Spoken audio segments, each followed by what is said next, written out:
Hi, this is Viva, and we're here at Super Wings, Brooklyn and overall New York's best voted hot wings. Let's take a look. So I'm here with the owner of Super Wings, Colette Burnett. How are you doing, Colette? I'm good, thank you. How are you, Viva? Oh, I'm pretty good myself. Great. So tell me a little bit about yourself. Actually, tell us a little bit about yourself. How did you get into this business? Well, it's interesting. I've always been a big foodie. I've always enjoyed food. I've traveled to many different islands trying to find out a little bit more about our culture and all across the world to understand food a little bit better. I'm just a person who enjoys food. I never thought it would be what my career was. For 20 years, I worked in banking. I was a banker for Bank of America and Chase before I left and decided to open up this restaurant. One of the reasons that I left and decided to change my whole career was because of the recession. I saw a lot of different changes that were coming, and I felt that we had very limited control on what our outcome was. Okay, so you are a native of Trinidad and Tobago. Yes. Please tell us a little bit about that. Like, when did you migrate to America? Sure. In 1996, I decided to come to New York. I had a sister who lived here before, and I knew about the availability of school. So I came to go to school, to go to college in particular, to do business management. And so I did. When I migrated in 96, I first moved to Queens and then to Brooklyn, actually in Crown Heights. I lived in Crown Heights for the 3 years that I attended Medgar Evers College and did business management and finance. And then I left and went back into banking again. Okay, so how did you come up with the name Super Wings?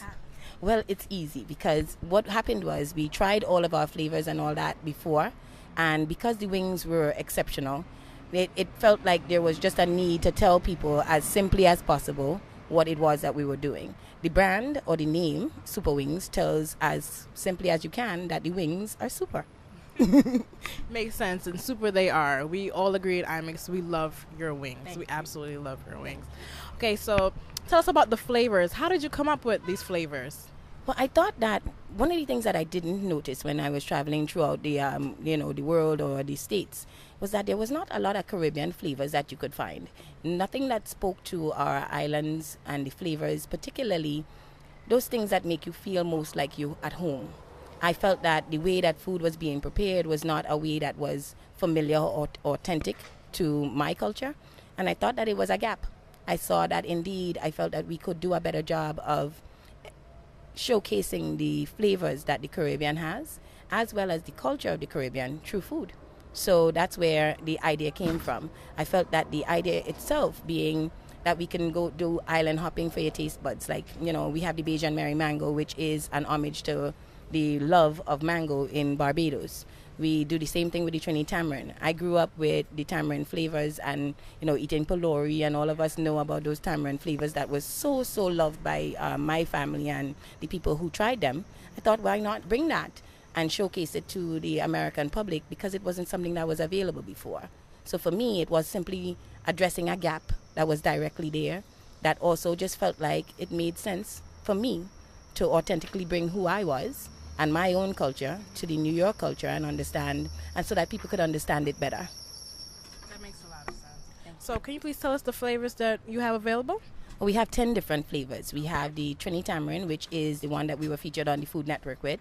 We have the Island Barbecue, which is really an homage to all islands. It is that we do barbecue everywhere when we're at home, so it was one of those flavors that can speak to any island.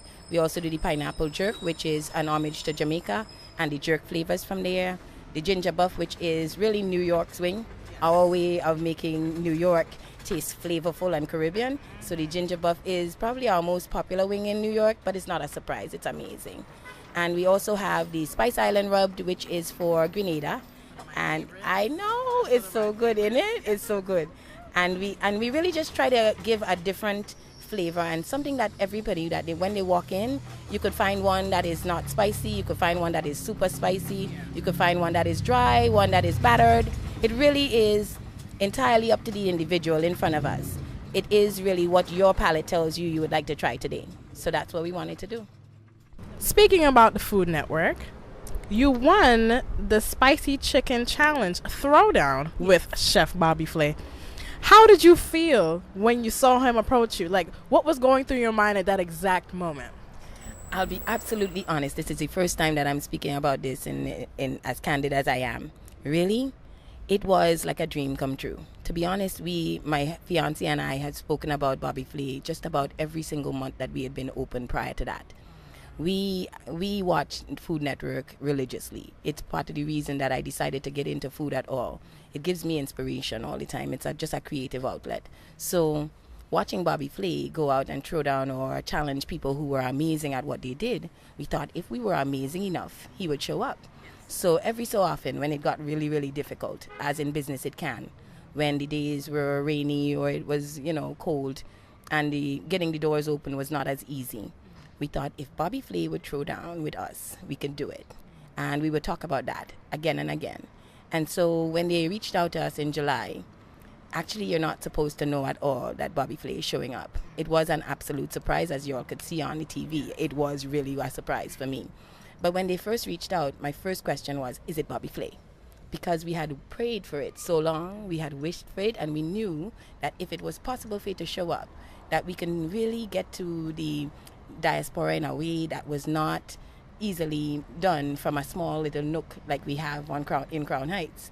So we knew that we can get people internationally known. We can see people who would really be able to taste the Caribbean and see what we're doing at such a level to really understand how we can make it move. So when he showed up, that was big time. And so for us, it was beyond anything that I can really speak to in words, except to tell you that it was absolutely a dream. And it was seeing that come true made me believe that there were miracles, that we could actually achieve miracles. Now, when you won, it's one thing him showing up, okay, but actually winning against Bobby Flay. Yes. What the emotions? Tell me the emotions. What was going through your mind? Like, how did you feel right there and then? It felt like a validation that you could not possibly get anywhere else. It was. And for me, it was, I thanked my mom beyond anything. I thanked my mom because her tutelage and her being involved and being able to really make me make those flavors so strong as they were, that was the reason that we were even able to be there. And also having the foresight to enter the contest that we were in, which was the Best Wings in Brooklyn contest, and really go and do our best, put out our hardest, our best flavor that we could possibly put out, which was our ginger buff. To win that and to see it turn into Bobby Flay showing up, that was beyond anything that I could explain. It is huge. Yes. Your family, I know they're behind you. Yes. 100%. Can you please shed a little light about your family, even telling them that you want to go into the food business? How did they respond? Well, for me, that was interesting because, again, I was in banking for a long time, and being a branch manager and achieving whatever success that would be, it was that I felt a little bit of trepidation. It was a little scary. But my family, amazingly, never were scared on my behalf. They felt that we could do it every single time. And my sisters, my brothers, my mom particularly, my dad, every single person got behind us. My fiance is working along with me 100%. He has been involved with the business since we've been open. My son, I believe he is becoming something amazing as a result of the business. He's 10 years old. And so he's learning all the different, all of the great, unique values that you can learn from watching a business move. And I feel like it's just a wonderful way for me to be able to showcase not only my own Caribbean roots and the authenticity of what we're doing, both to my own son, but also to show that we are able to manage a business and not only manage it, but manage it to success. So with my family's blessing, as well as their assistance, we've been able to come thus far. So it's the most amazing thing.